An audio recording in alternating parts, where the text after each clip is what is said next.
Hello and welcome to Nerdarchy. For nerds by nerds, I'm Nerdarchy Steve. Today I'm hanging out with all these fine nerds. We're going to play some 5th edition Dungeons and Dragons with our Dungeons and Delving campaign with our illustrious GM, Nerdarchist Ted, but also in the house we have Carlos Rivera, Robin Miller, and Bobby Partridge, which you can find links to all those fine people down in the description below. I don't know why, but for some reason on my screen I've got 2 Teds. And everyone else has got to do that as well. I will fix that and throw it to our GM as I do. Hello, everybody, and welcome to Nerdarchy. As Dave says, tonight we're going to play some Dungeons and Delving. This is not only the series, but the season, but campaign finale for Dungeons and Delving. It's a campaign set in the far-flung future where magic and technology coexist together. We have all the typical cityscapes and TV shows and all that kind of stuff. These illustrious adventurers had taken part in a series of competitions for a reality-based competition show called, Dungeons and Delving. At the finale of season 1, our illustrious adventurers had won their season and wound up getting themselves locked into some kind of prison dimension. Spoiler alert, over the course of this season, they have fought through a number of impromptu game shows and challenges and what have you, and have come upon the computer and supposedly found their way out. So I'm going to roll a die here and see who. That is going to be Carlos. So please introduce yourself, who you're playing, and what you remember from last episode. First of all, what an honor to kick off the recap for the last session of Dungeons and Delving, second season, not last season, second season. And what's up, Internet? I'm Carlos Rivera. I run the Volcanic Guide YouTube channel. And what I remember from the last session of Dungeons and Delving was we were able to infiltrate this goofy base, and which they had a bunch of people captive, but when we looked off to the side, we saw Tabitha. We're like, cool, poggers my doggers, let's release her. We thought it was a great plan. Then I took about 26 points of necrotic damage, which really made me regret that choice. But I said, fuck it, for the kind, for the people. So we proceeded forth. We revived her, and then she started spazzing out or whatever. I so happened to roll pretty high in the initiative, and Arnold decides, you know what, we gotta do what we can to not have harm comes to us. And he does harmful things to Tabitha. And with that, I'm gonna give it to Robin. Oh, all right. So I'll be playing Nebula, once Pop Idol turned hacker. Man, she did go off a little bit on our esteemed friend here for having hurt Tabitha. I'm not going to say that was justified, but it was definitely what she would do. Bobby, please take it. So we opened last session having found a cave with lots of screens. We also found cages where people were captured, like Carlos said. And then Nebula was like, I'm going to take a piece of this place so that way it's easier to get back. And then Nebula bamfed over, right? Was that where you teleported? Or, and then you led people back? Right, went back to the village. Yeah, so she went back to the village. She gathered the people. The people came, and there was absolutely a monster waiting for all of them. And it attacked, and it was like a terrible chimera. It was awful because what is it? The magnificent chimeras? Sensational. Sensational chimeras. We're the sensational chimeras. That thing was not. It was bad. It was awful. So we dealt with that mess. We dealt with the chimera. Hefty dropped, and Burke nearly dropped. Everyone was struggling against that thing. It was kind of horrifying, actually. But we got everybody through. We got everybody where we need to be. And that's where I think Ted is going to tell us what's happening next. So in the actual battle with the Chimera, there was a lot going on. And I was trying to give you guys the limelight, but there were a lot of NPCs, and I am not going to manage 60 some NPCs during a battle. So some of them wound up running in terror. Some of them wound up fighting and doing some potential damage. Some fell hard. Dave, do you want to, tie anything else off here? Sure. Well, first of all, I'm playing Enzo Belanger.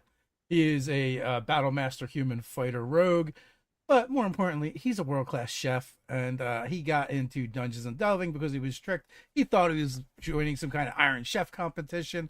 The paperwork got switched, so it turns out he's a pretty good dungeon delver after all. I guess the only thing really to add is, you had already brought up the fact there were casualties, and the Chimera was very ghostly in appearance. Did the Mr. Jeremy Ironbark come back with Nebula? Thorn Ironbark. Yes, he in fact did. All right, I think they pretty much covered everything else. Because we did indeed split the party as you do when you play Dungeons and Delving. Indeed. I referred to it as Ghostly Chimera. It was absolutely massive and did a crap ton of damage to a lot of you.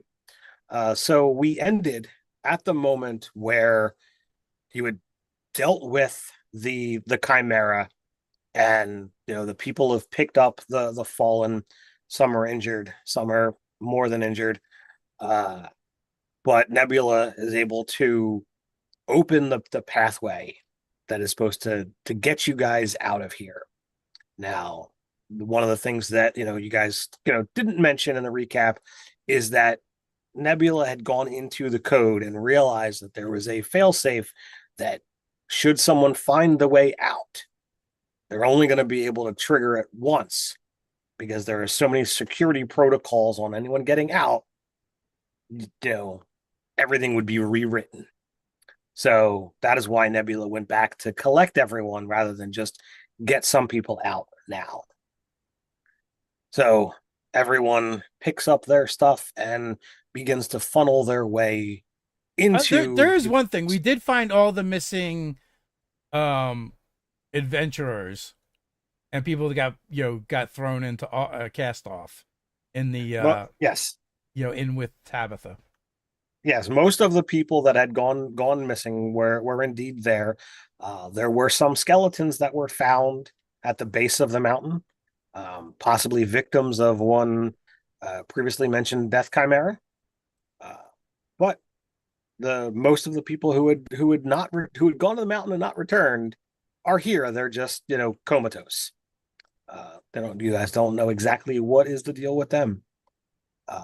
But as we step through the portal, to kind of take this in a more cinematic aspect, we watch as the green and purple doorway shifts and changes, and you guys find yourselves once again in the world that you know, and we wipe the screen as an indeterminate amount of time passes, and the four of you sit on a stage along with the illustrious dungeon master of Dungeons and Delving, the host of the show that you've all seen and interacted with, time and time again from your time on the show.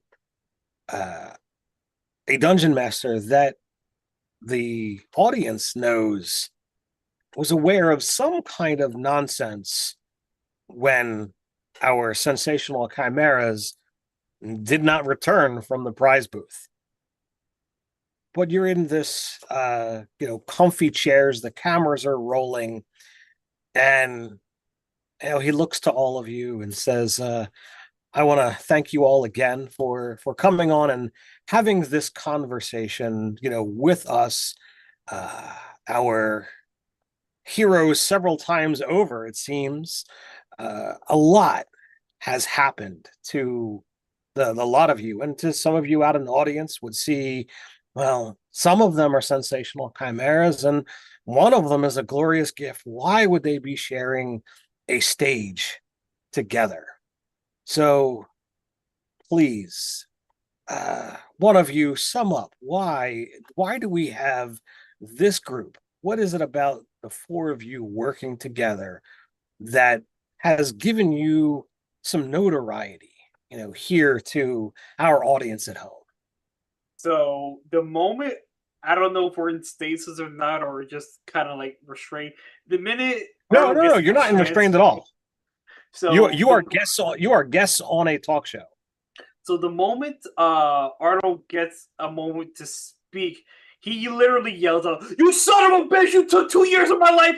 I imagine the camera goes up, technical difficulties, and then he's just like very disgruntled, sitting down, like quiet. So Okay. So for clarification, so we just you guys get- came.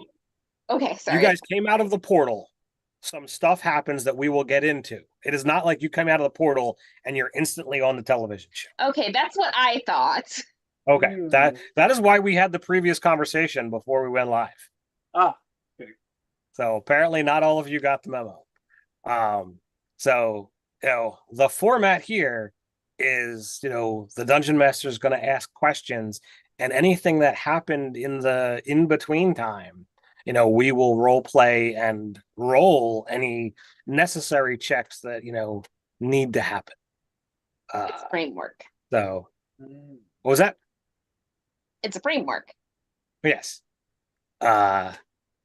So does one of you want to explain, why our audience at home should view you guys as the heroes that I know that you all are beyond just, running in a competition? Well, sometimes when you get stuck in the same place, you trauma bond and it makes you pretty ride or die pretty fast. And honestly, I think a lot of you have seen the evidence of that yourselves, haven't you? Well, there's been a lot here in in the station. I mean, obviously, it's known that at least for the time being, I'm still in the getup, but it's sad to say that at least for now, Dungeons and Delving is no more until we can truly get to the bottom of this. But for now, we're gonna reach out and we're gonna talk to those who have been on the show and those who had joined you in the well, we'll just say in the town. What do you call it? Cast off.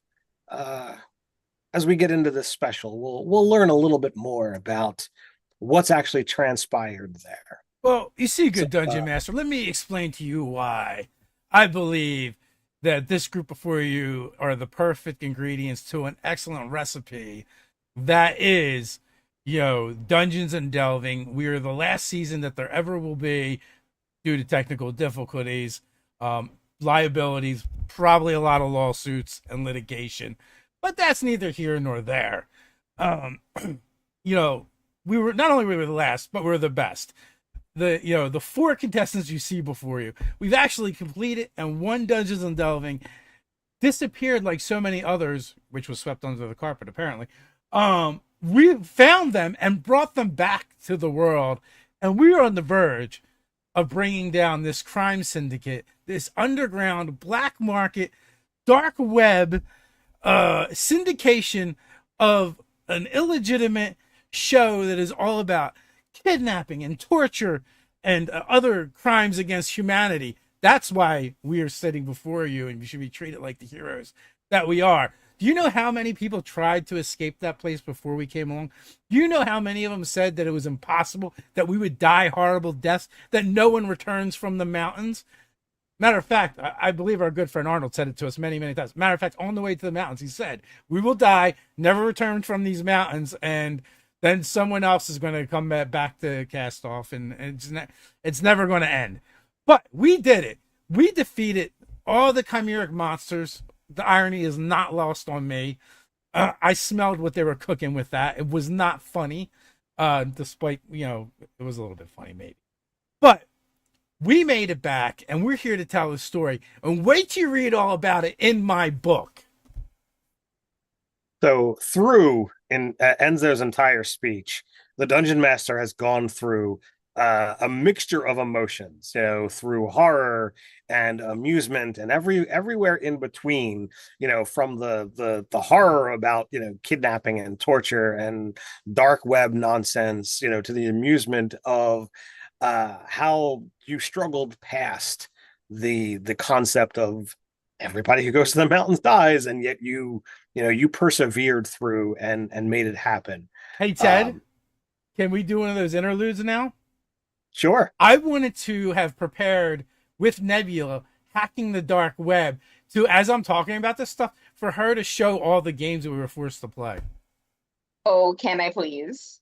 Absolutely. No check required on this. So Nebula has recorded all of this stuff, and I imagine once you're back here and have been told of the dark web, you probably can find the footage. Whatever server was currently running it probably isn't active anymore, but we'll get to that part later. But maybe nothing or Nebula is going to become the spider at the center of the dark web. We'll find that part out too.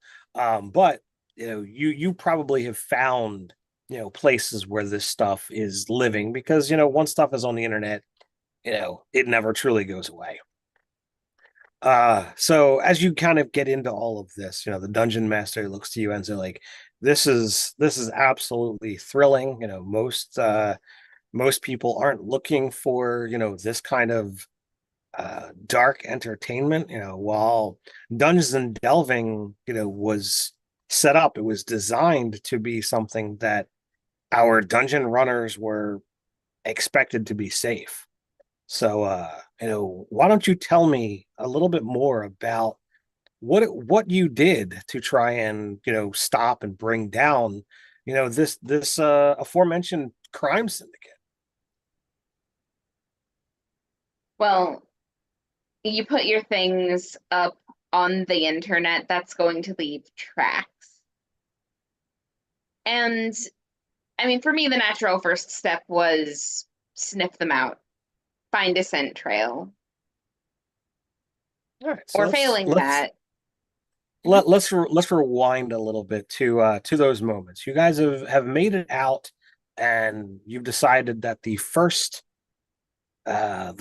trail is finding out where these people are hosting and what have you. So I would say, Nebula, it's going to start off with a simple tech check. I imagine, as skilled as you are, it won't be too much of a problem, but let's see what that looks like.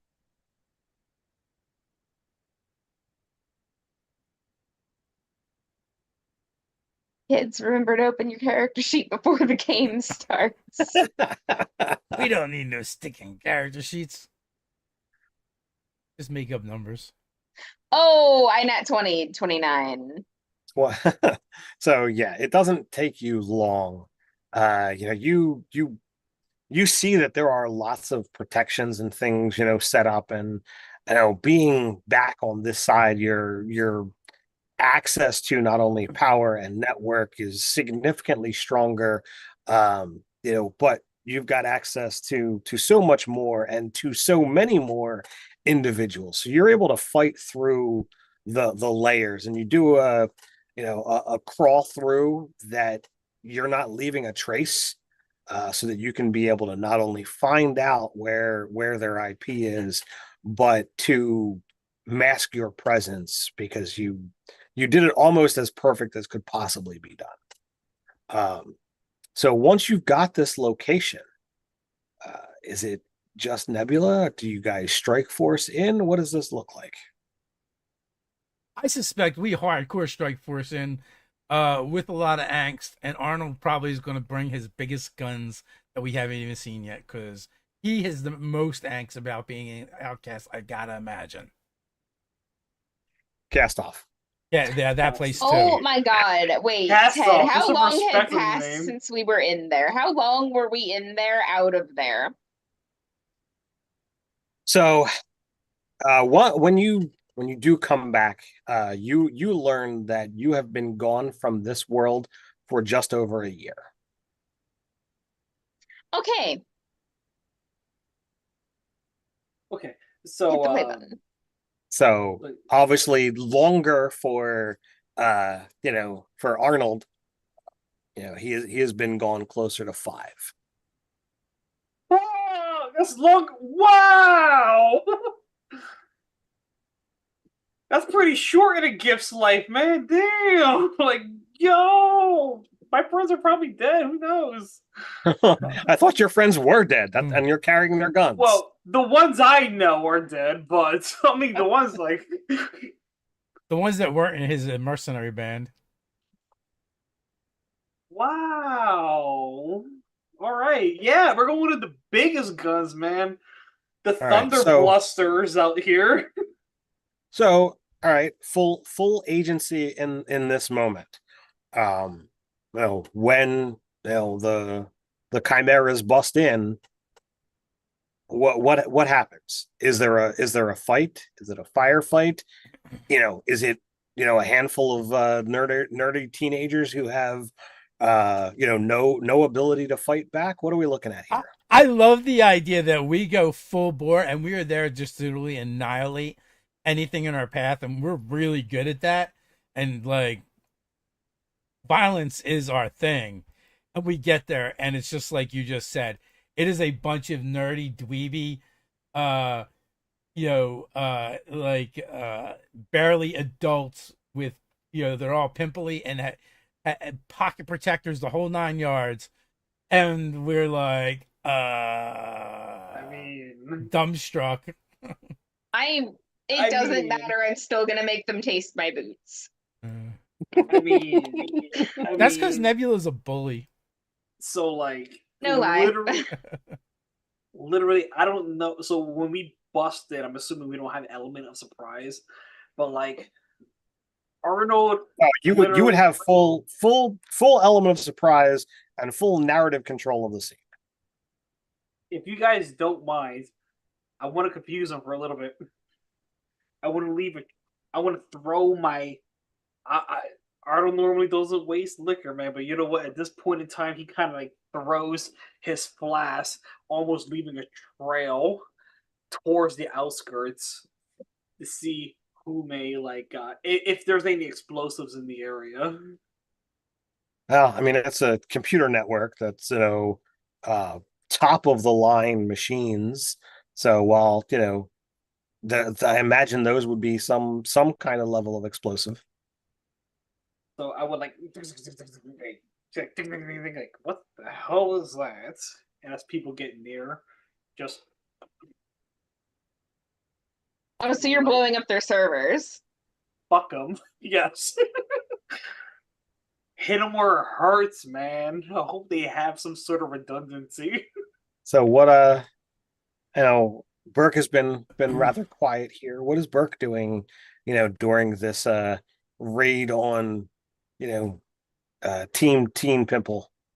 So I imagine that Burke probably like he shows up, he's like walks in after the firefight initially starts, and he's kind of looking around, and because this is techno magic, right? Like they have this big Well, everything happening here is just pure technology. oh, These okay. guys are the ones hosting, but they're not magically inclined. Like these are not anything adventurers. They are just skilled at managing and operating something that somebody else already created. Gotcha. Someone is nerd herding. Gotcha. I imagine that one person who we see and who Burke kind of points out, like, hey, we know them. It's it's the one female Bill from the many attendants that we encountered named Bill, if you remember. Yeah. She's there with her overalls and everything, like overseeing the group of nerds, right? Okay. This was their into the show. And she's there watching and just shooketh, right? Because she's not the big guy, she's not Right. the boss, but Right. she's there doing the thing. And so All Burke right. just like points her out and then like tosses the Pokeball, and Hefty like lands on her and like just pancake. Nice. So as you guys describe this scene, and you know the hilarity of a essentially strike force team of trained individuals, and like they flash a very obviously catered image because this pose has never happened, but it's got the best image of either from your regular life or your time in Dungeons and Delving, or scrubbed from your time in Cast Off. But the four of you making this dramatic hero pose that you would see like in like a Spec Ops team, and in front of them are these three dweeby teenagers and this one Bill character, and all of them are like trussed up, arms tied behind their backs and what have you. It's quite with Ethernet comical. cables. Yes. So this is quite amusing, but clearly this is not the mastermind behind what transpired. So I want to know a little bit more about how all of this came to be. I mean, obviously, um, the station has already come out and shared its own views and apologies for everything that has happened, and the cover up, and there's a little bit of collar pulling and what have you, but clearly there is some kind of puppet master who's been operating. And I'd love to know from from this moment, and he points towards the picture, to your vindication.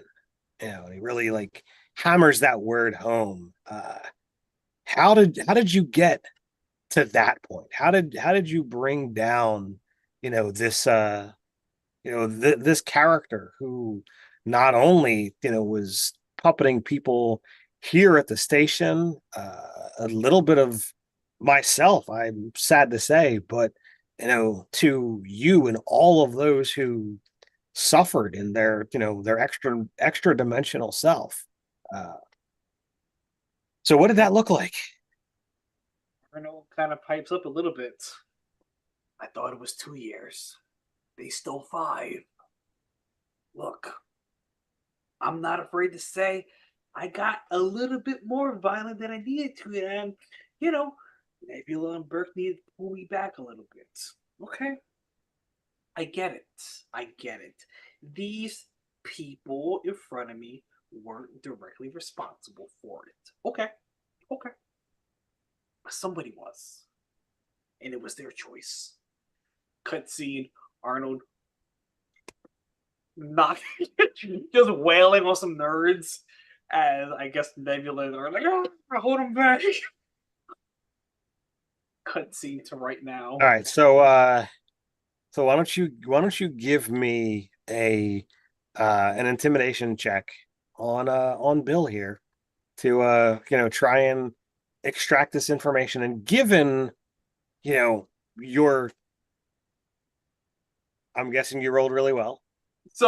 I have a because obviously I'm a fighter and a nerd. I don't. I have an 8 in charisma, -1. I rolled an 18, so 17. Okay. Well, I was gonna say, given the situation, you guys have them, kind of, at your disposal. So it's not likely to roll any better. But I was going to say, you can roll that check at advantage. So why don't you, see if you can get better than the 17. Not 20, baby. It's a 2. Okay, We're the gonna 17. stick with it. Yeah. There's times it's worth to see, not that it matters in this case, but it's always nice to roll those 20s. And now you got a 2 that's out of the way. So, so what does it look like as you intimidate this young girl who's, lording her position over the nerds? Oh no, I don't want it to be can I use She's intimidate bullying the nerds, so Oh, she's bullying the nerds. God Yes. damn it. All right, fine. In this case, almost like Batman, if you will.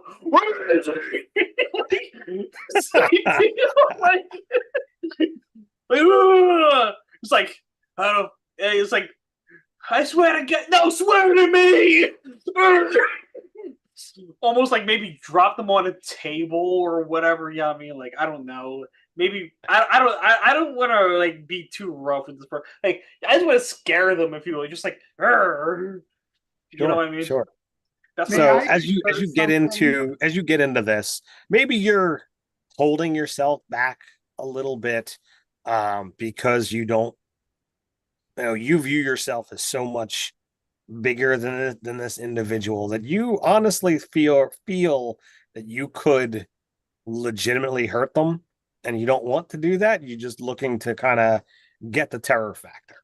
absolutely. So a little bit of back and forth, and Bill tells you that, well, Jimmy got contacted by this individual, came entirely via email, package arrived in the mail, and shortly thereafter, like, they were set up with, and they gesture at the room full of computers. Now, to any typical, computer nerd, having an entire room full of, servers and, the best computers you can get your hands on, like, that is like, that alone is worth, worth whatever you have to do. But there was a paycheck that came along with it. It was crazy. There was no direct contact, but there was an email, and that is where I imagine Arnold would kind of be like, all right, email. I imagine you look over to Nebula to say, like, okay, what can we find out here? As it were, so just to keep in mind with the Batman theme, where's the email, or like I don't know, something like that. I don't know, like, oh, I'm sorry. I mean, where's the email? That's They they pull up the information, and you can see that these kids, while they're dweebs, they absolutely understand, like, hey, I realize that there's some stuff going on here and I want to protect myself. So, like, everything has been kind of saved so that should something like this happen, they absolutely have a finger point. So do you call in Nebula? Absolutely. So Absolutely. There's no negative doubt. tag team over to Nebula. Do you sit and do your thing? Absolutely. So go ahead and give me a tech check.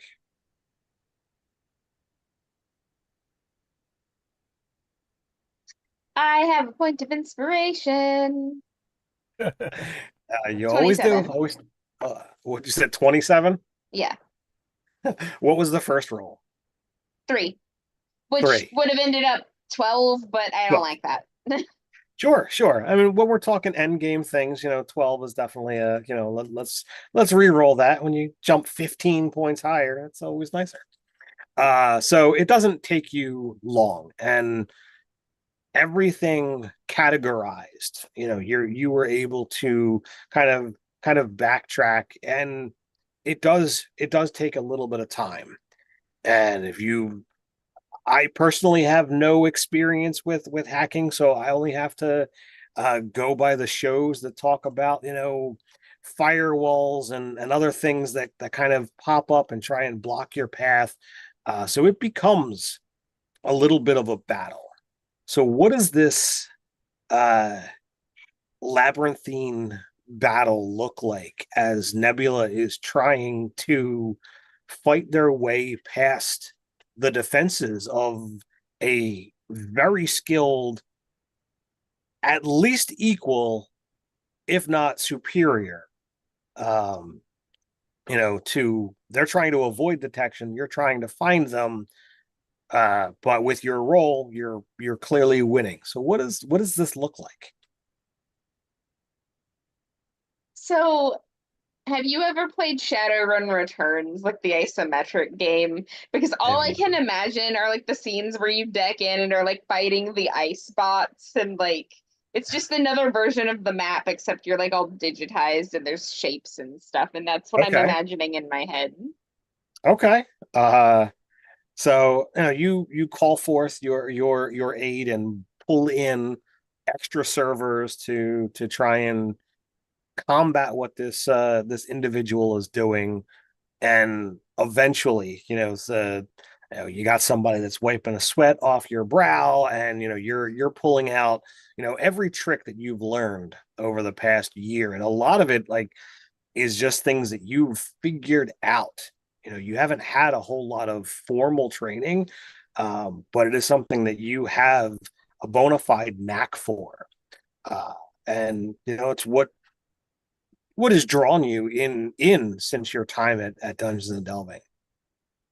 But eventually you get a location, and when you first look up this IP, like it's a little shocking because it's a mirror off of something at the station house itself, at the TV station.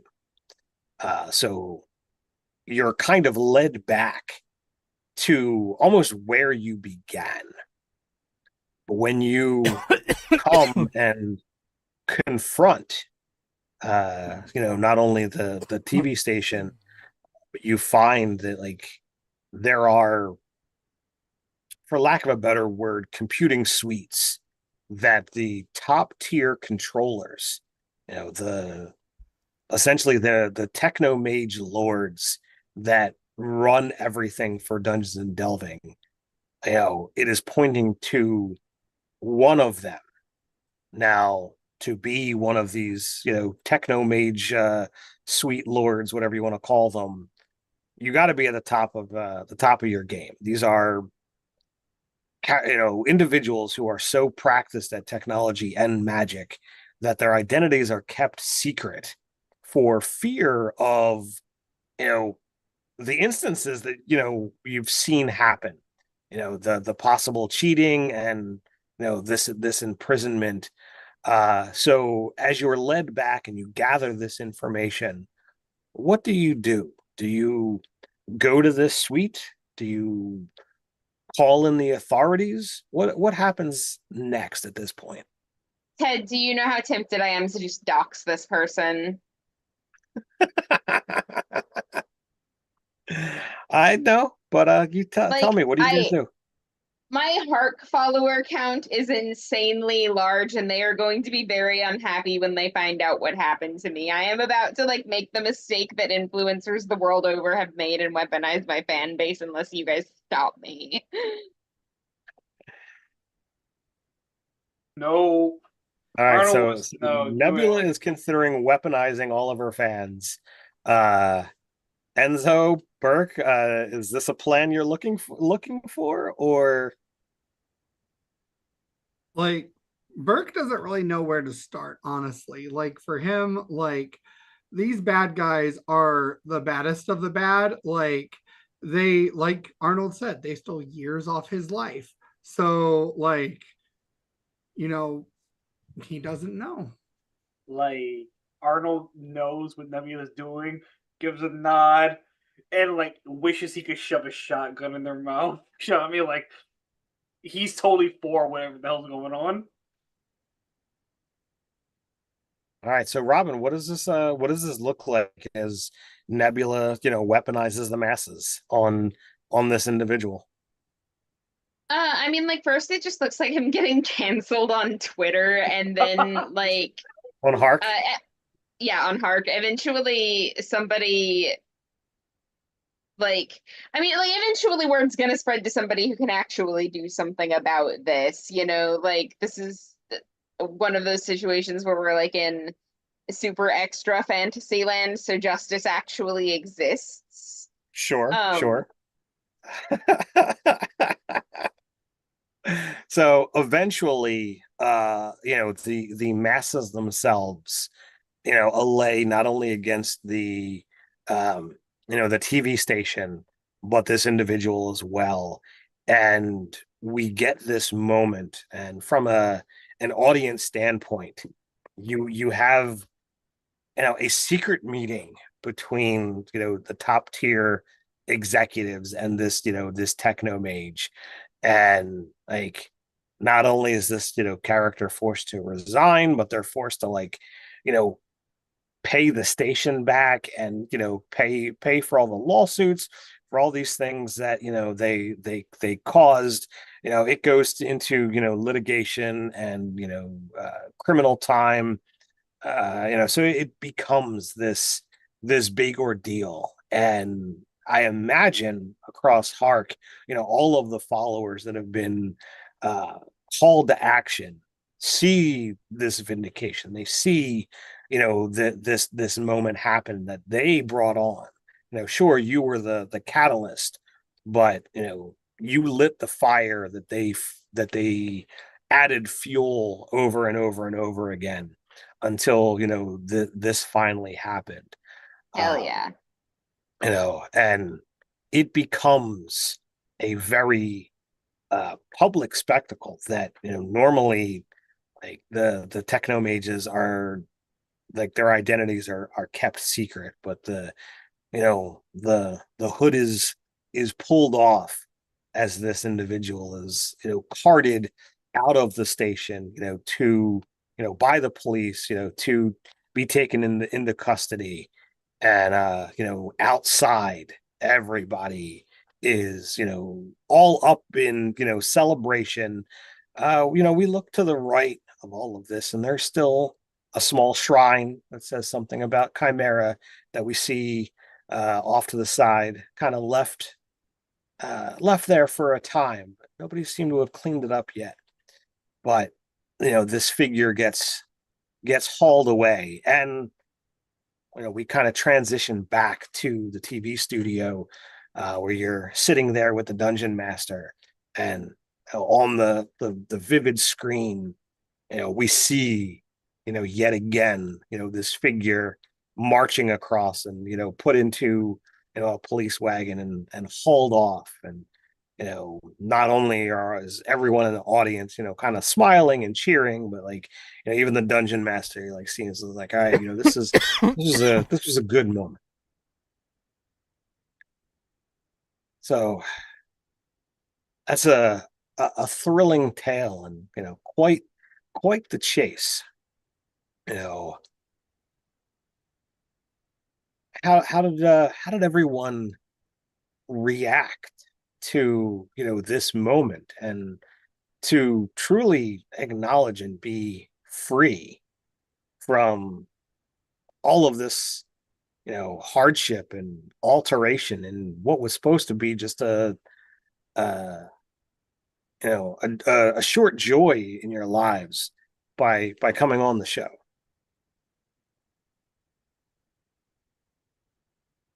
Well, oh, look, Hefty, we're on that big screen up there. But anyway, so it was very nice to feel like justice was going to happen. But there was still one thing that was eating away at me, and it wasn't one of Enzo's treats. And like cut away then, and just have Burke like approach Nebula and everybody else and be like, this feels very clean. It feels like everything wrapped up a little too easily.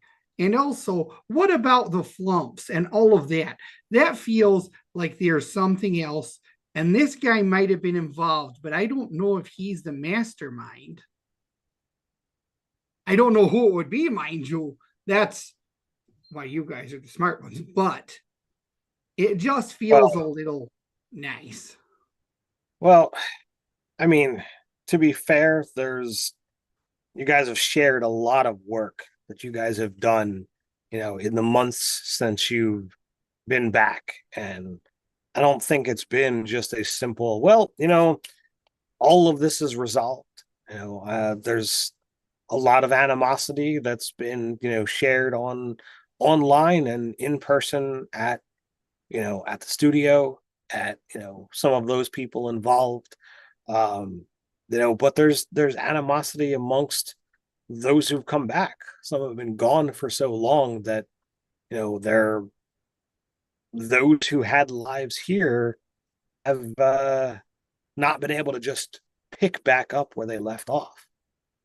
For you, and he points to the three that were original chimeras. You've been gone a year.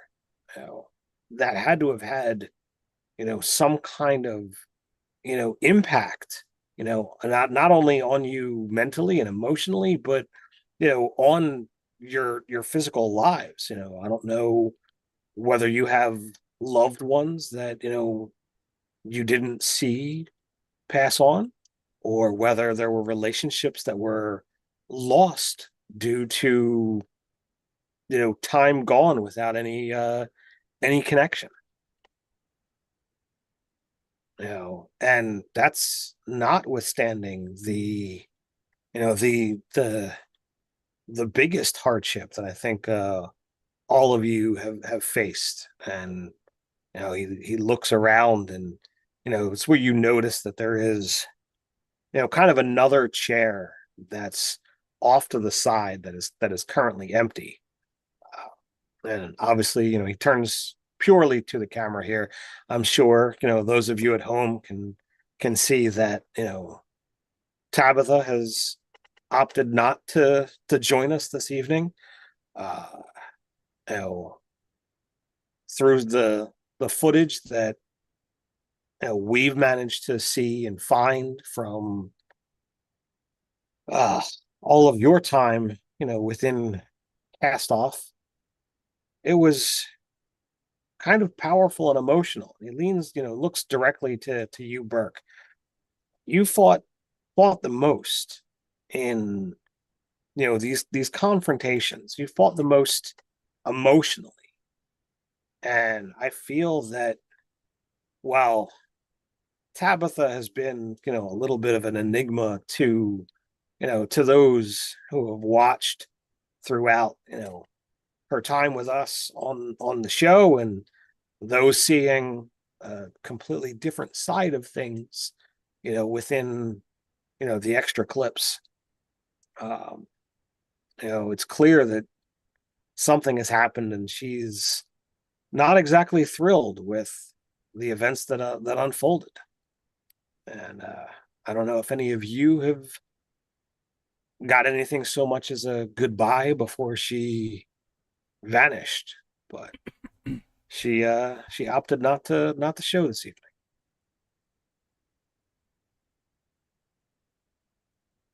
Arnold pipes up. In my offense,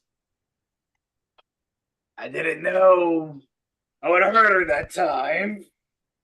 Okay. I don't think it was about that. I think that there's been a lot. There has been a lot, and however she wants to process that is fine.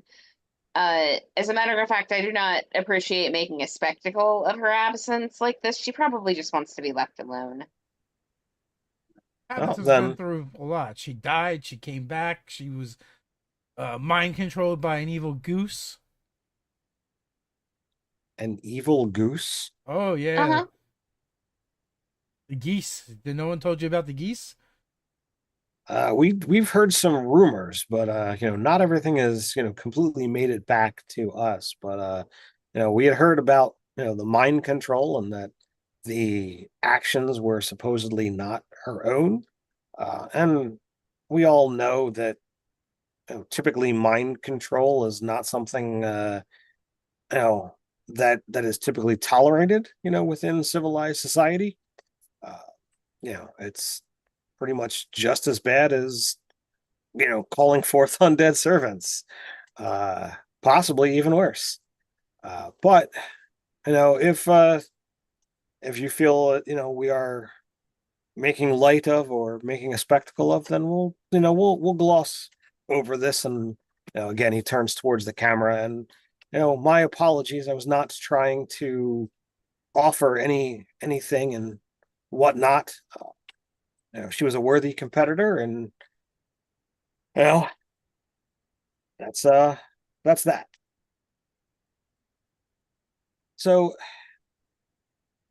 are there anything that you feel is left undone? You've had quite the shine in the stardom.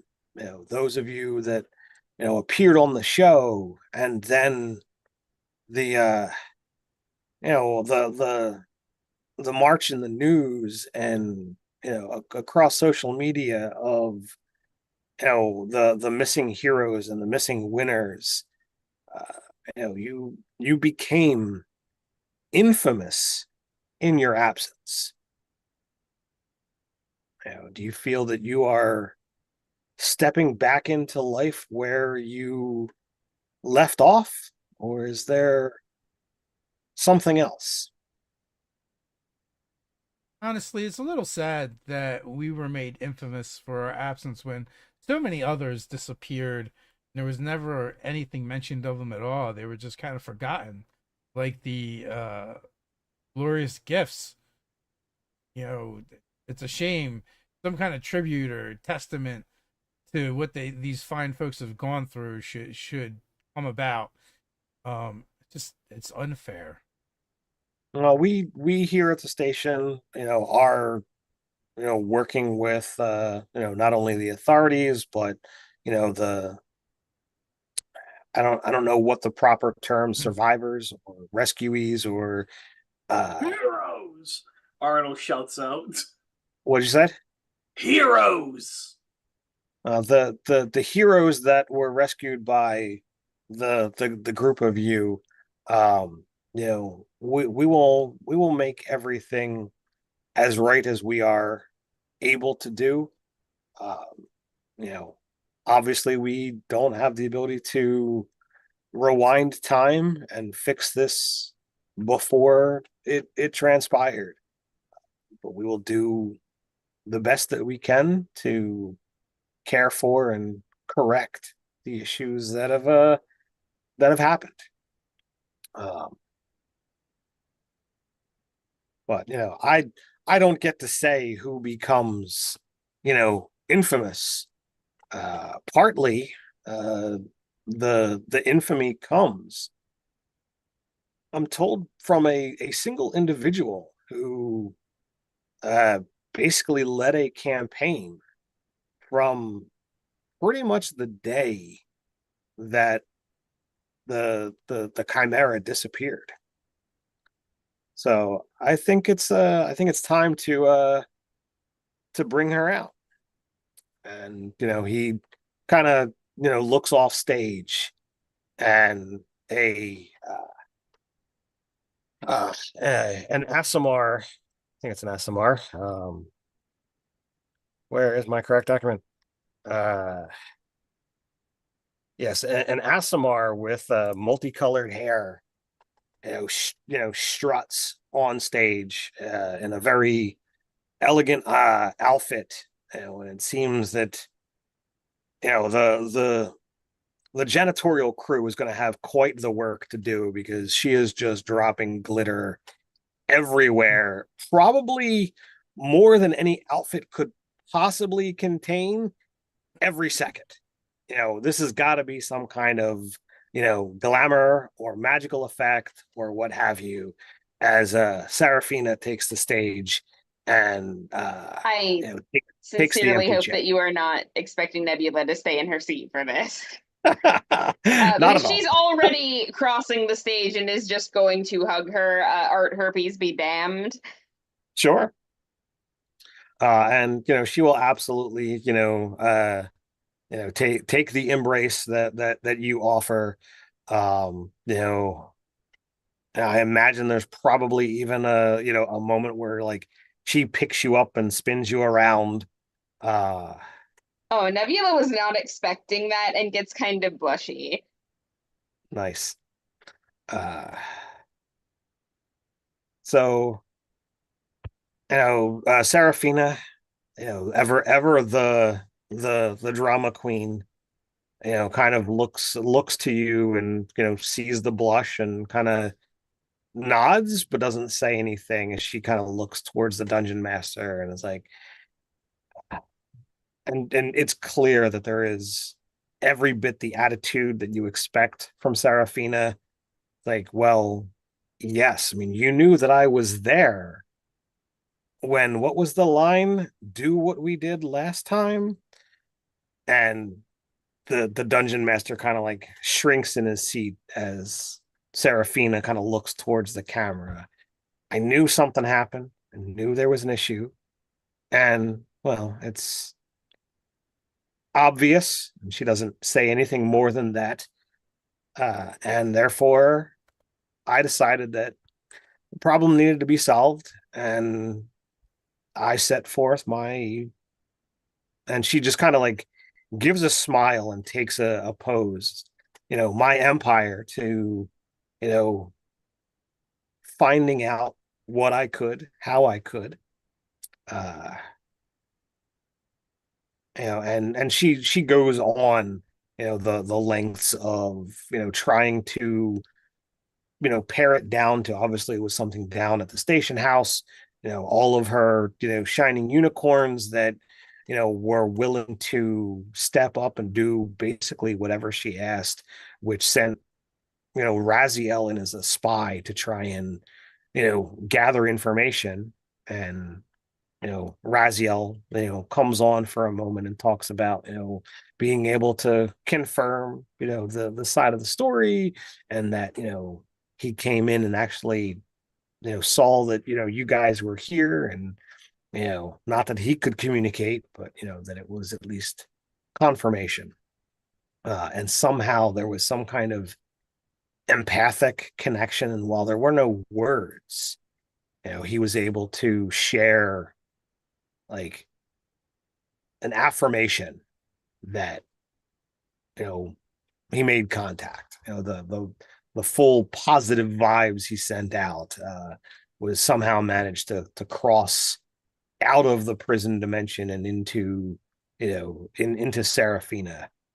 So therefore she got her engines working again to try and see what could be done.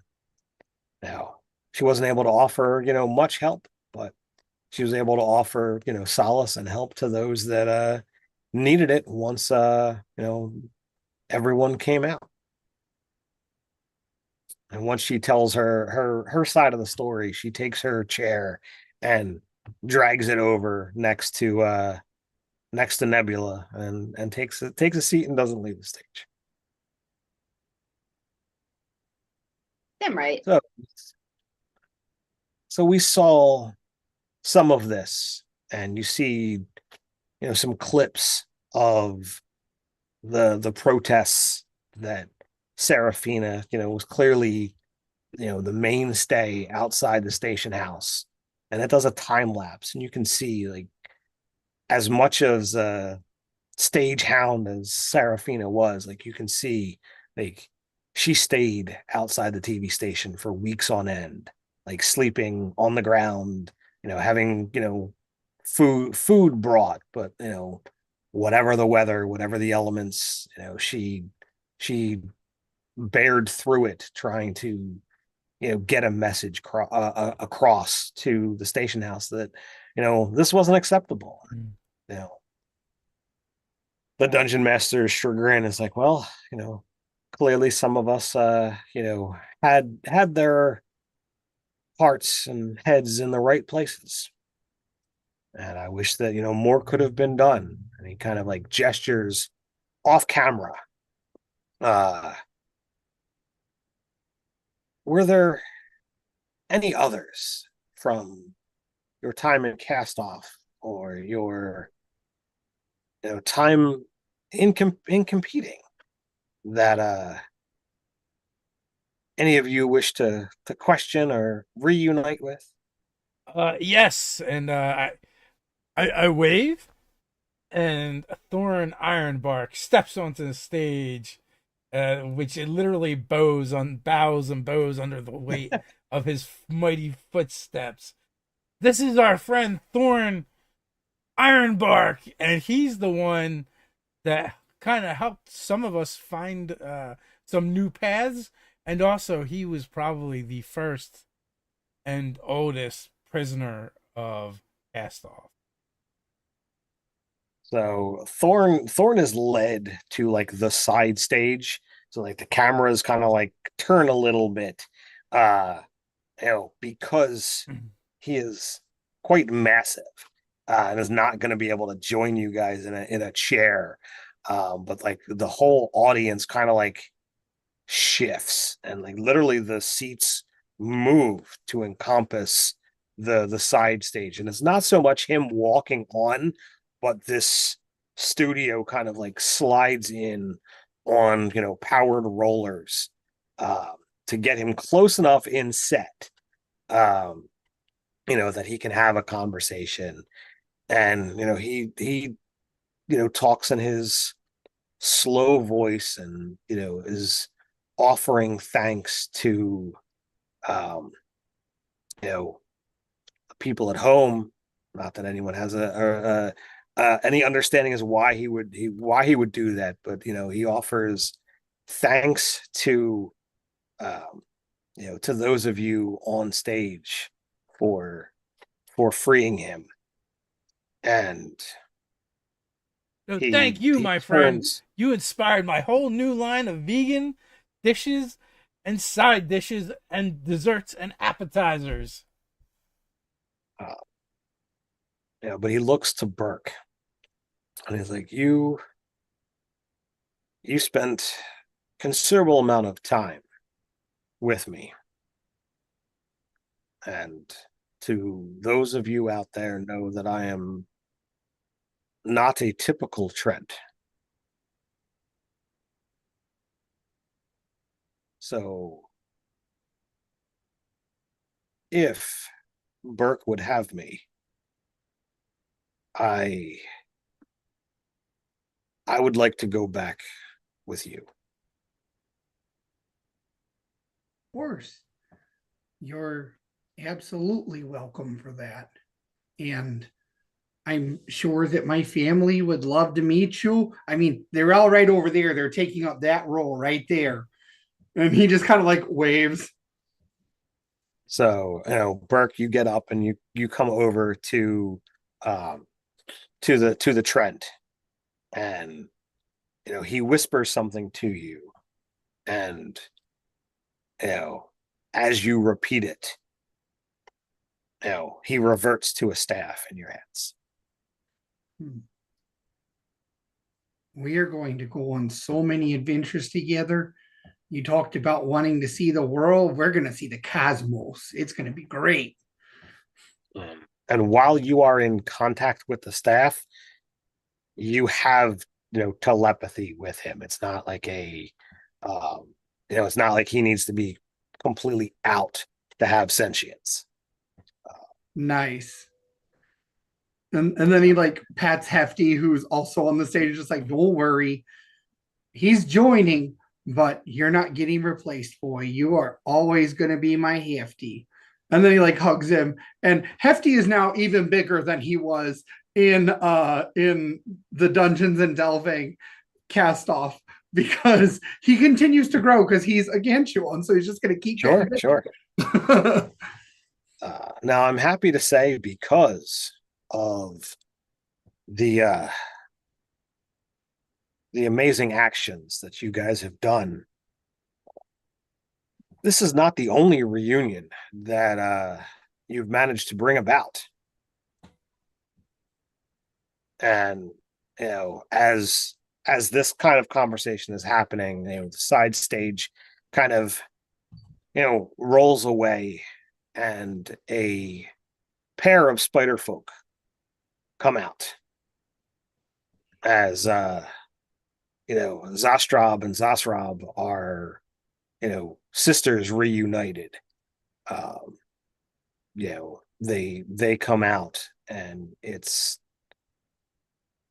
Zastrab that basically comes to each and every one of you,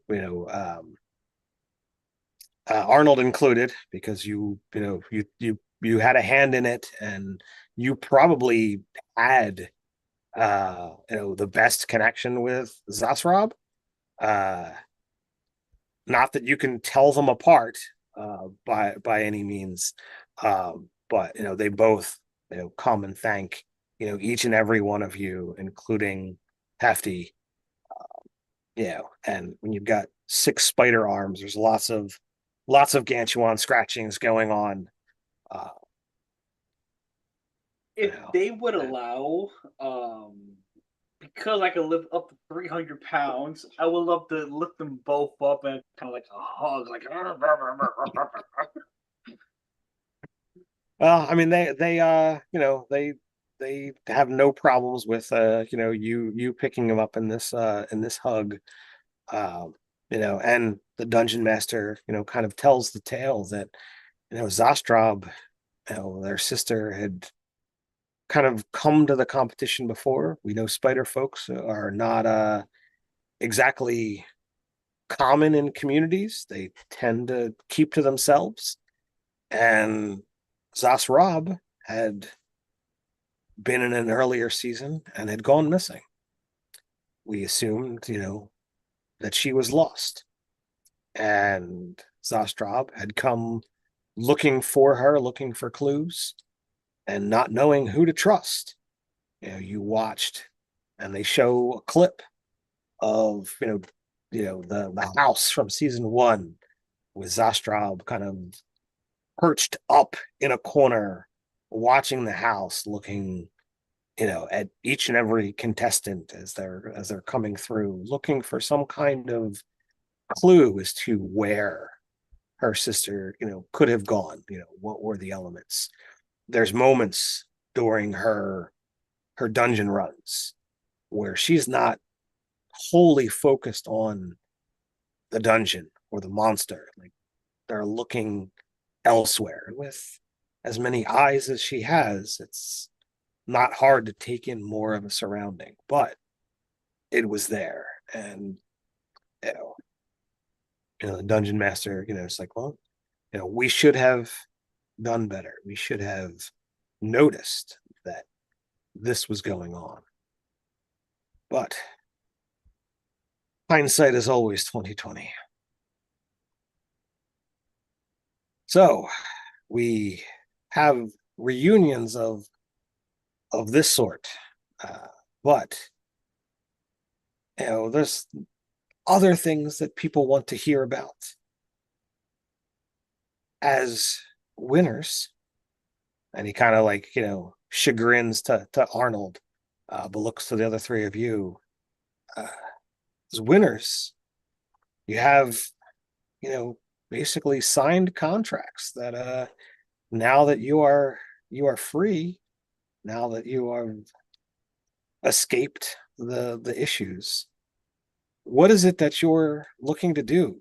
Are you going to use those prizes and actually go through a new venture in life, or is something else to go on?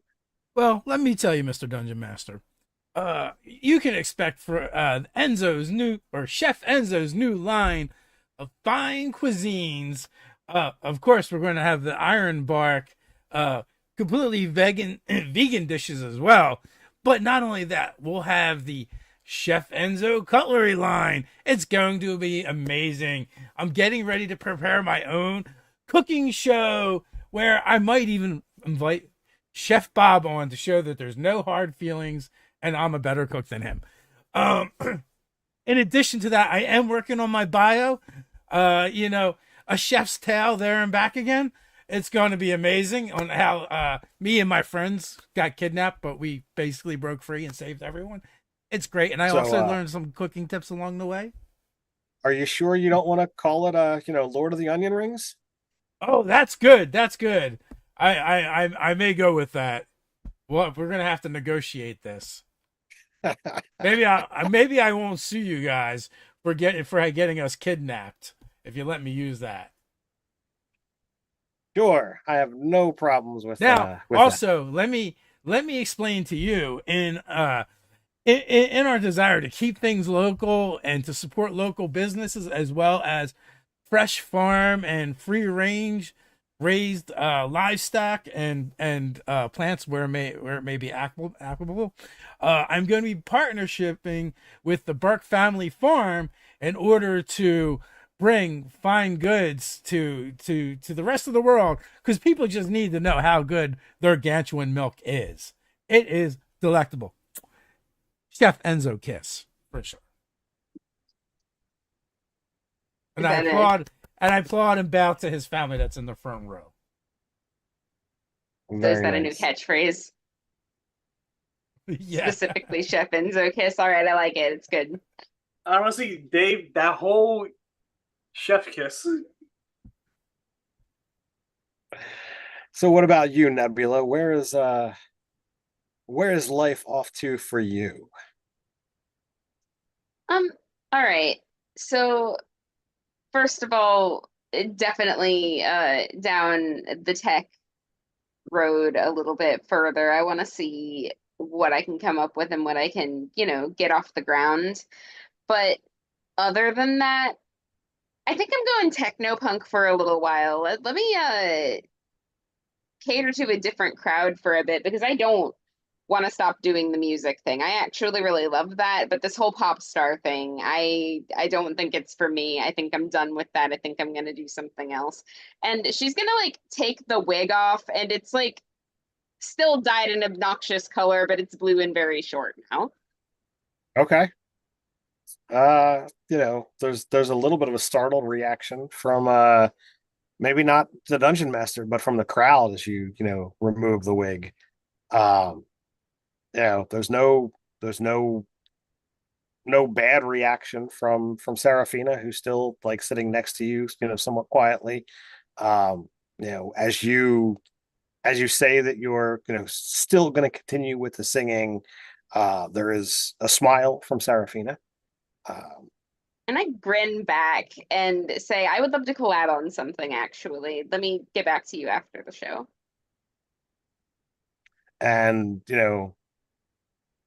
she kind of leans in and whispers like, well, there's lots of collabing that I'd like to do with you. And once again, Nebula's face is absolutely scarlet. It just doesn't match as well because her hair is no longer pink. And at that, she like lets out like a belly laugh that seems to draw everyone's attention and probably makes you blush that much more. So Tech, trying to diffuse your blush. So Tech and singing is where you're looking to go. Are we going to try and somehow merge the two, or Yeah, I Is there? think so. I've got some ideas for things that I could do with a synthesizer. I'm going to be trying to make sounds from things that I'm not even sure can make sounds. I just want to try it. I want to try things. I want to experiment. I want to see what I can do. And sounds like it's going to be some fun experimentation. So, and he kind of turns back towards the camera. Look out, Nebula's got some new things to check out, and only time will tell what is going to be glory and what's maybe not. We'll have to wait and see. So maybe you'll come in again when your next album is ready. Oh, absolutely. So he turns and looks back to Burke.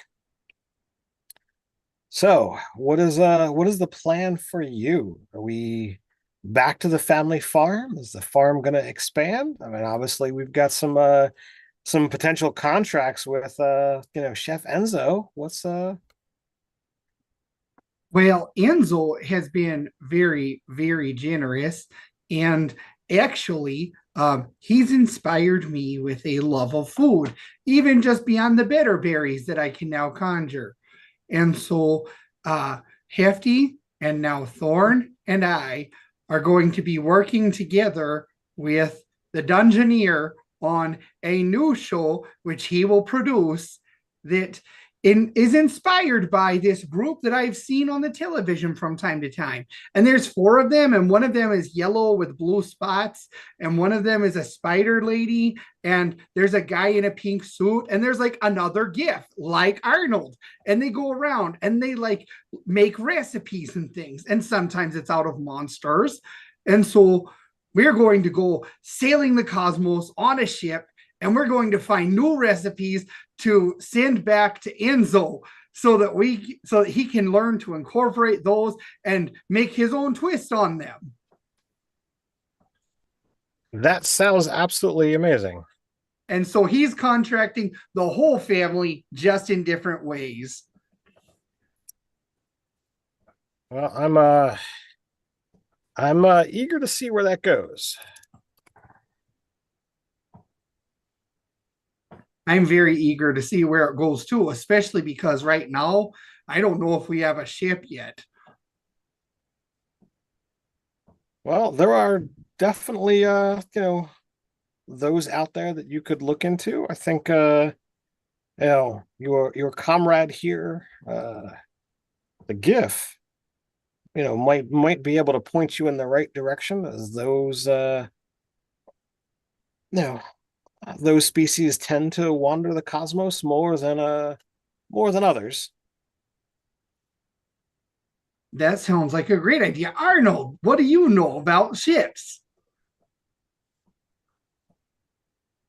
I know plenty about ships, okay? My species has been sailing them for plenty of eons.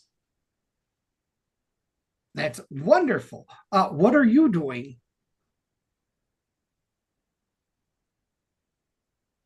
Honestly, actively working against and making sure this show knows what it has going for it. You know what the worst part about living on is? No one's gonna remember your name. No one remembers the survivors. No one remembers the victims. And you don't want to know something? I will make damn sure, I will make the rest of my life to make sure that whenever I have a chance to make sure any sort of sub organization makes their way through this bullshit, they wish they picked a different gift to pick with. Sounds like we're still dealing with some animosity. Hope that we might be able to help you through that. Um, Maybe you should open a museum. So are there So are there any others that you're looking to have some conversations with?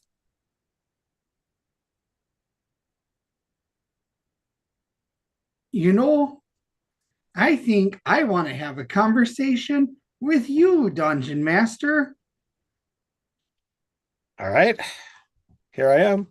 Where do you see the show going from here? How are you going to make it safe again for people? Or is the show just over? Well, for now, the show is off the air.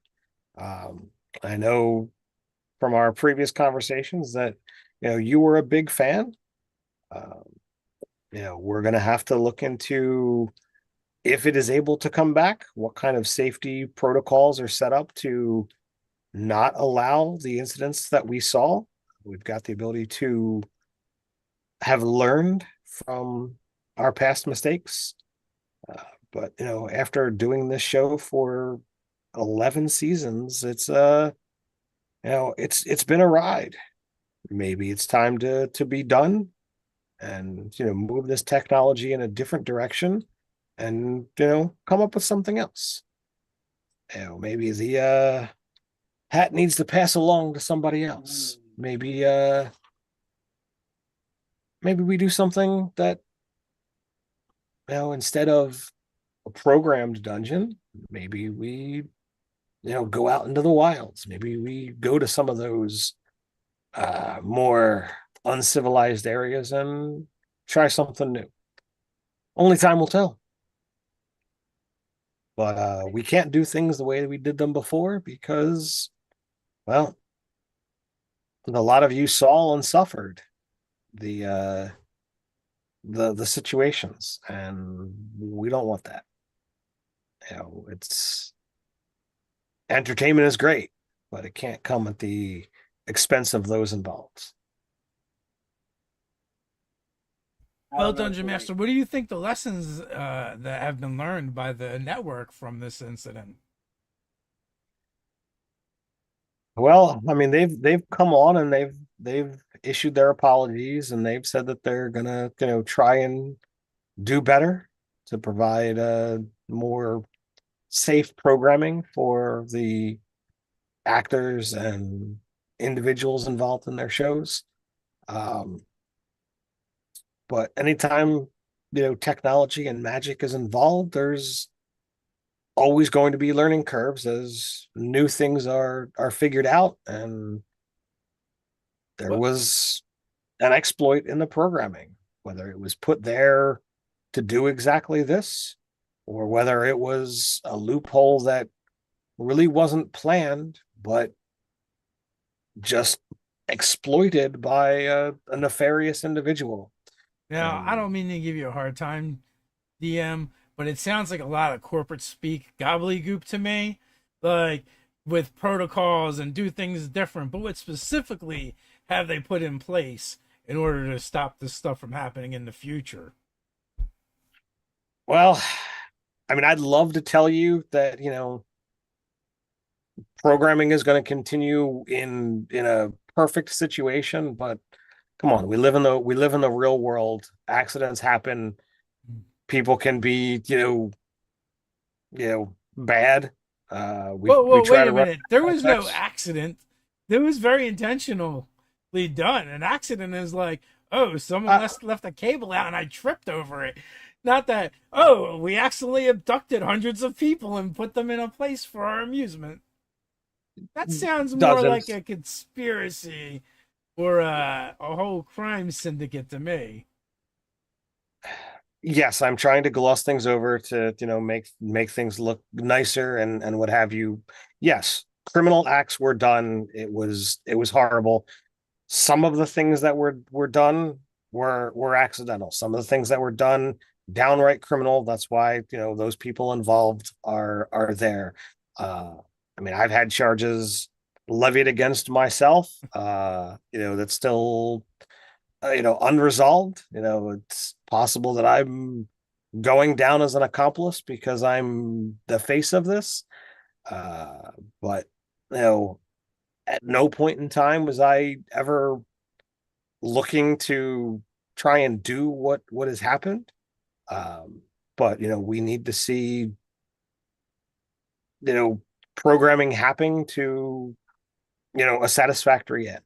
And I've already given my heartfelt apologies for glossing over the sensational chimera's disappearance and what have you. So maybe I'll be joining that person in prison.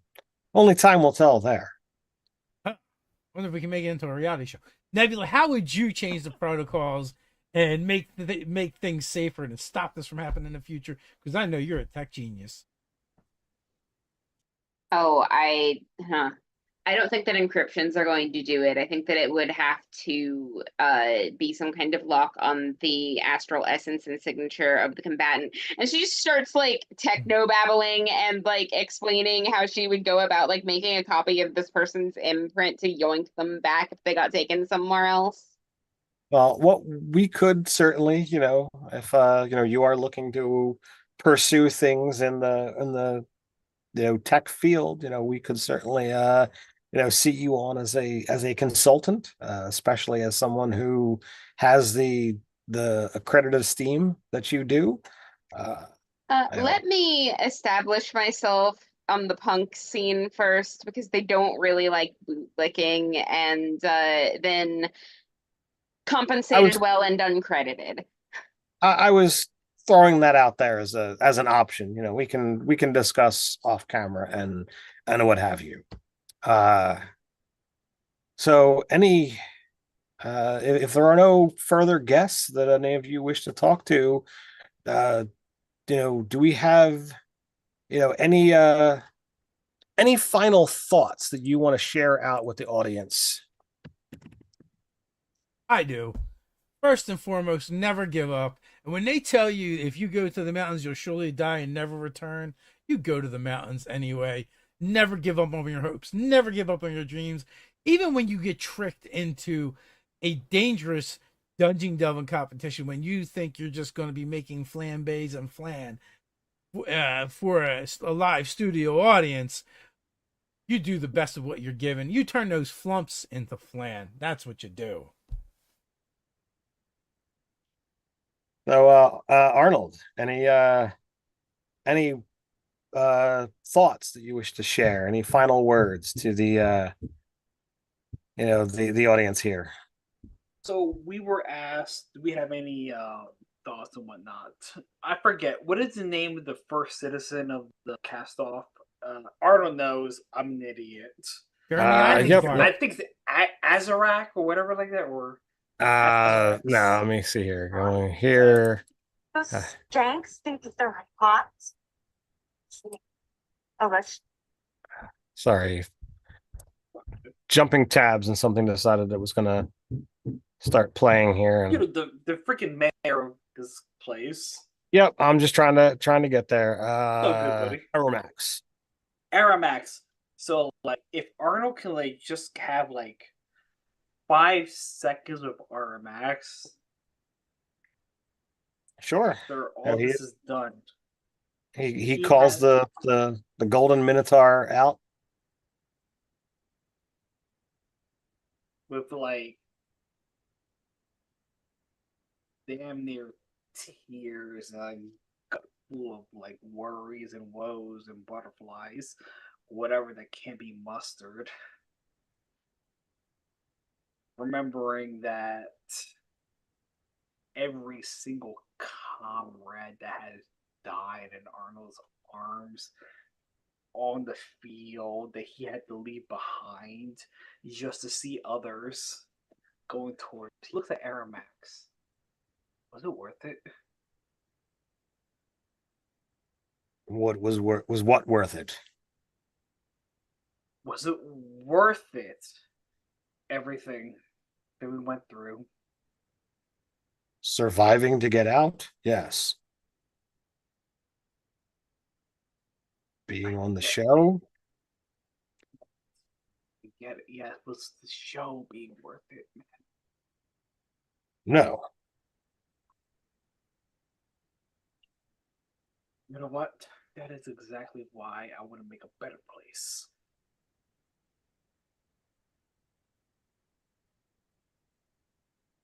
Well, there are always ways to start anew. And while I have been gone from this world for quite some time, longer than you, I will not give up. And I will find a way to make myself known here again. Because that's what badasses do. You know, even though you guys are like, on a studio and what have you, I mean, he lifts his golden axe above his head, and while it's been a long time since he's been in the public eye, like there are still people that kind of know who this guy is and cheer. And he kind of works them up into a bit of a frenzy. I imagine this dude kind of like does a routine similar to some old WWF people back in the day, and before he clomps off stage, his hoofs clacking on the hard floors.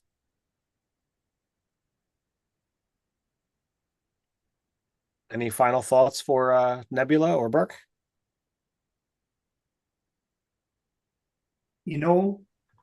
I will say this. Yes, we almost died. Yes, it was bad.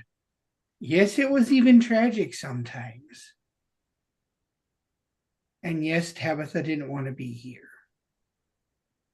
But honestly, I don't think I would trade any of this experience away, because it let me meet all of you and make some amazing friends that I never would have met otherwise. And Hefty too. And Thorn and everyone in Castoff, and well, everyone we competed against. I never would have thought when I was a kid watching this show that one day I'd get to be on it and I get to meet the kinds of people that I've met. All of you are so incredibly amazing.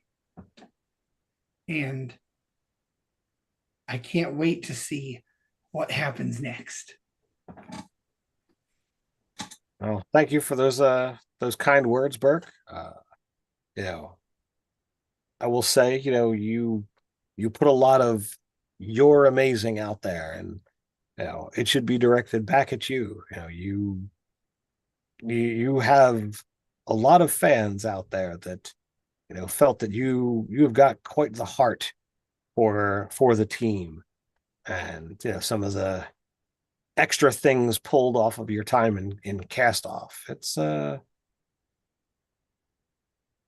I'm happy to see that you can still care, that you still can move forward, because you seem like you were breaking in some of those moments.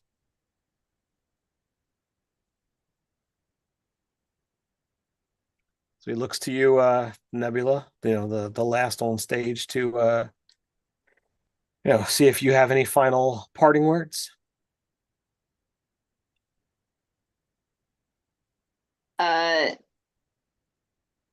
Yeah. Y'all taste my boots and I get to walk off. And Serafina, mirrors your gestures completely and walks, in this case, silently off stage, leaving a trail of, copious amounts of glitter. Now the dungeon master turns towards the camera and says, "Well, kind of what we expected."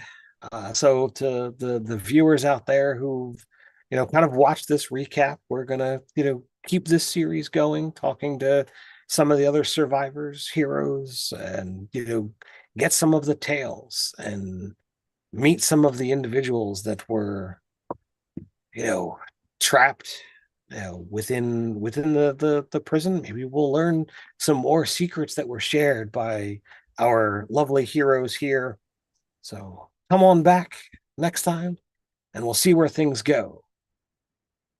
And he gives his sign off, and the cameras go quiet.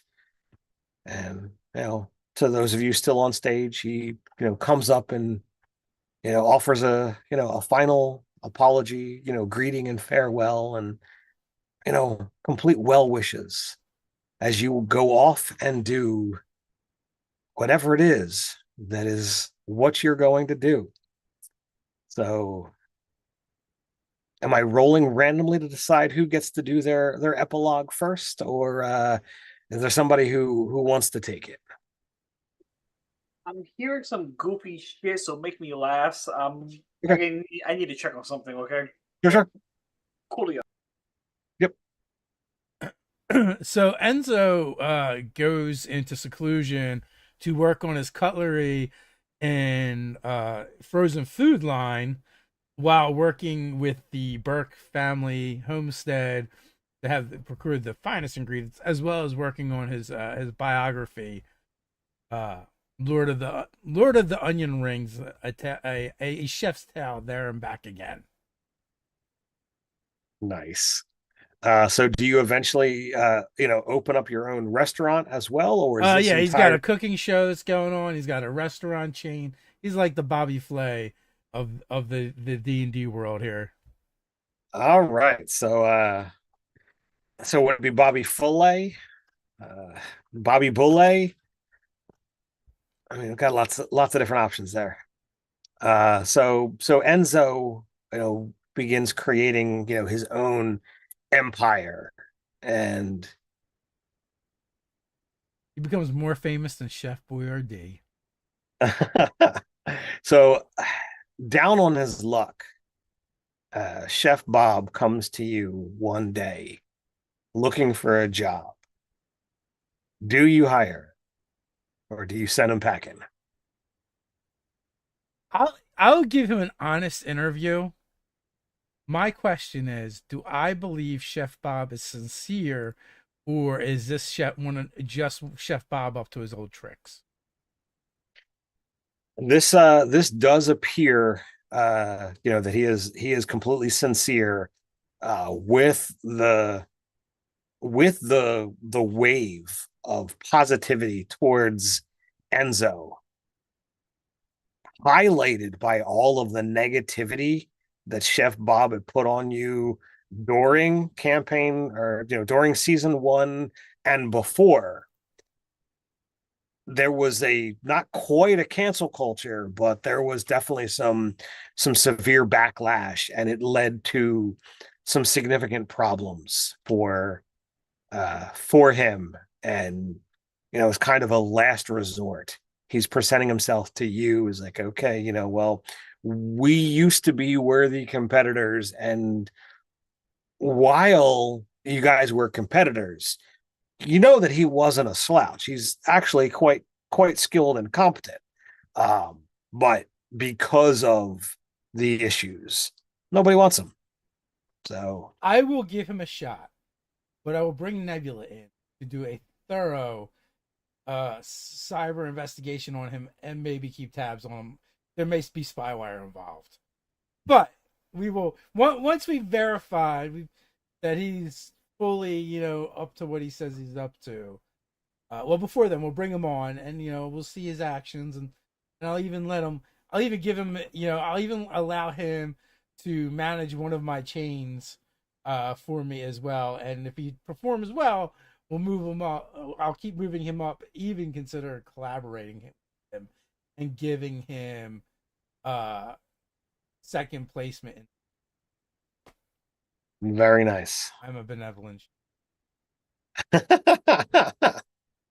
So Burke, Nebula, which one of you wants to take your story out? All right, so Nebula definitely stays with Serafina. They probably do some work together, and like I kind of like the idea that Nebula sort of guest stars in some of Serafina's further albums with tracking and some of the more digital, like the sounds and the beats that are going on in the background, like that sort of collaboration. And as far as the tech stuff is concerned, she is highly concerned with getting Dungeons and Delving's security up to snuff and loopholes and like all the little security details. So she would absolutely be working on that, as well as like providing tech support to her friends that are still around, like as needed, you know. Like she found what she liked to do and just Sure. went there. So you learn in your time away that Serafina actually recorded another album and was using all of the proceeds to do investigations and to help find the people that were lost. And while of the artwork is very, stellar and celestial in nature, the hidden message for those that truly know her, um, aren't all that surprised, because the title track and title of the CD was nebulous, and it was all about Oh, uncertainty and where's everything at right now. So it was a lot of questioning and soul searching kind of songs. yeah, it's Nebula's favorite now, and she'll admit that publicly willingly. Anything else, No. Burke? So Burke, I presume with Arnold's help, secures a ship, like a really good ship that he can use to travel the cosmos. And he has like one of those bots, kind of like what Freddie and David are, that just stays with them as well. This one is named Brittany, and she stays with them and records everything, and it is turned into a show that is produced by the Dungeoneer. That's sort of like part spiritual successor to the Dungeoneer's original exploits, part Scooby Doo, and part like finding great mysteries for like different recipes and things that he then sends back to Enzo, so that Enzo just has even more stuff for his repertoire. And Awesome. Bert gets to live his adventures and take Thorn Ironbark as a staff with him, so that Thorn gets the adventures too that he wanted. And grows to enormous proportions eventually, but the Pokeball makes everything manageable. And he lives his best life and doesn't feel constrained to the family farm, but often goes back to visit. And I imagine that, he probably, like his family probably volunteers to host some kind of like reunion at some regular interval for everyone to back and eat more of Enzo's fantastic cooking that he has been working on. So, Thorn loves, the traveling that you are doing, and the connection that that the two of you have grows. And while you spend time at home, there is a section of land that Thorn, I loosely use the word claims. He asks if that can be his spot. The soil is very rich and feels good on his roots.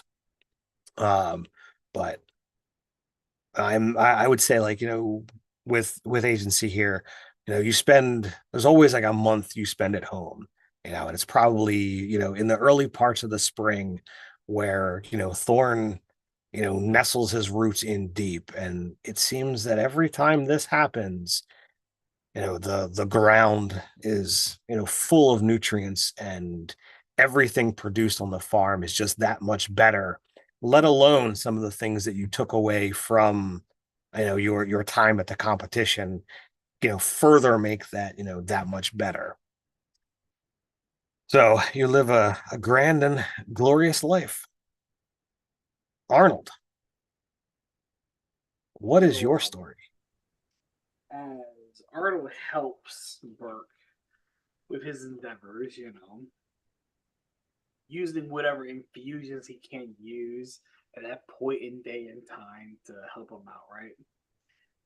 He takes a quick look to Hefty. And if Burke would allow, give him a good playful kind of like hug play real fast. Because like Arnold's whole motif has been like, look, no man left behind. Look, man, it's all good. And you wouldn't know, he's not gonna forget as everyone goes off being a rock star chef or a rock star type deal, right? He's not gonna forget the fact that like Hefty gave him protection with his freaking smell. So he's like, you know what, man, buddy? He's like, rub it in one more time, type deal, right? As Arnold goes into the cosmos, he's gonna set sail. What was that? And as Arnold goes into the cosmos, he's just gonna set sail. As anyway, he's just gonna get ready to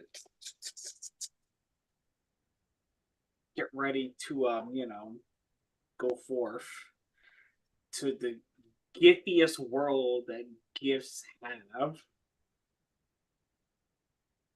Well, as you were getting ready to set sail, one of your people on your spelljammer is like, oh, and we need this or we need that, and you go off for the final supply run, and it's the city. There's lots of areas that are well lit and lots of areas that are not so well lit, and you're so amped about where you're going, your mind is not really paying proper attention to where you're at, and you happen to step down a dark alley, and you look around to try and see if you can figure out where you're at, and a bright light shines on you, and you really like you blinded for a moment, and when your vision restores, you can see two figures approaching, but because the light is so blinding, they're nothing but shadows. Our audience knows that there are two figures approaching from behind, and the last thing you know is you feel a small pinch as a syringe goes into your neck. And Arnold's story fades to black. And that is where we are going to end not only season 2, but where we are going to end Dungeons and Delving. So I know we're a little bit early here, but a huge thank you to these amazing players and those of you who have watched all 24 episodes of this absolutely crazy story. But it's time to move on. We only do 12 at a clip. So I'm going to throw it to Dave. And I know we kind of teased this on Sunday, but Dave, do you want to mention the next game that's going to appear here on the channel? All right. So the next game, we're doing something a little different. We're moving away from Dungeons and Dragons, and we're going to Gamma World using the 4E rule set. I don't know what edition of Gamma World that's considered. But my players are going to be members of the Mutant Mayhem Ball League. They will be a sports team. And every other week, the game will actually be them facing off against another team in another arena as they try and win the championship, the trophy for Mutant Mayhem Ball League. The game itself will be a mashup of rugby and basketball, sprinkled thoroughly with some Blood Bowl vibes. So if that's your jam, stick around for that. Also, they're going to probably get up to some other antics and shenanigans between their sporting events, each player will have 2 characters, one for their substitutions. And during each period, they can substitute one of their characters if they wish, or if one is unable to continue, which is always a possibility. They may get hit by an antimatter ray. They may get melted in a vat of acid. Who knows what could happen when playing Mutant Mayhem Ball? So with that, until next time, stay nerdy. Stay nerdy.